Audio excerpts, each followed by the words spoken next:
Hello. I was thinking about sharing more about why I do what I do. So originally, when I first started gardening, was way back in 2008, 2009, and it was because my dad died, right? So I really wasn't into any of it before then. I mean, I was because I participated in everything with my family, but when he died, I started gardening in his honor. Um, I did herbs and vegetables and had very, very small spaces to learn. But that's when I started. I started right about 2009, I believe, is when I really got into it. Um, and then also the other, number two, the reason I got into it was I had gone through a divorce and I had started my life all over again. And I had to go on food stamps. And that really made me wish that I could provide for myself and grow my own food. So, um, many years later, now to where I am, here in 2024, I have been gardening on and off for over 10 years. 2018 would have been 10, and we were pushing way past that. But I wasn't always gardening in every year. So it's sort of like either I was doing herbs or only vegetables or a little bit of both. So way more than 10 years, really, honestly. I've been gardening for myself. Um, Not only that, for over 10 years, I've been studying herbalism and food nutrition for various reasons to help myself get well and better again from other conditions that I was suffering from. And so, my dad is the biggest reason why I got started. And the way I was raised, my dad had a garden. He had fruit trees, he had turkeys, he had chickens, he had, he went fishing and he hunted, you know, he had bees, and he also was able to collect um, maple syrup from a friend's tree down the road from where we lived. So I have experience in so many things. My dad used to work at BIW in Bath, Maine, and he knew how to weld stainless steel or steel in general. And so he made his very own cooker for his maple syrup. So, yeah. So he did a lot. He was always working on something. There was always a project going on at our house.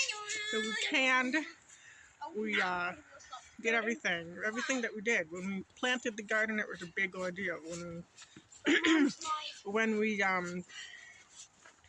harvested from the garden, it was a big ordeal.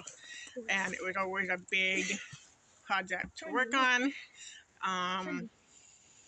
So planting, harvesting, and then cleaning out the garden, and then canning. So that was like major events in my life growing up. And I remember like after school, I would go with my dad to help him collect the buckets of maple syrup, and I would always stick my finger under the little spigot sticking out of the tree just to lick the sap. And he used to make that, cook it down, can it in jars, store it away for the year.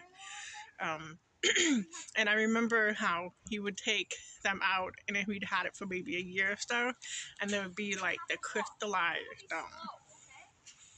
maple syrup. It was like candy at the bottom of the jar. That was really awesome, and it was one of my favorite memories. So now I tell my son about it, and occasionally it'll just be a little bit of candied maple syrup around the edge or the rim of the top of the jar, and I'll be like, oh, I used to love this when I was a kid, and so it's this little memory that I can pass down to my son, It's really cool. So anyway, I wanted to share a little bit about myself. So, like, for the baking part and the cooking part, I was not really allowed to cook or bake on my own. It was sort of like I was treated like I was going to burn the house down. I was never really allowed to do anything on my own, so I was terrified of cooking and baking by the time I got married. And after I got divorced is when I really started to grow and blossom. in gardening and baking, cooking, nutrition, studying everything, and getting better. I felt confident enough finally after walking away from a less than healthy, happy marriage. So, anyway, I have really grown a lot, learned a lot, and so I've been baking, I've been making things from scratch.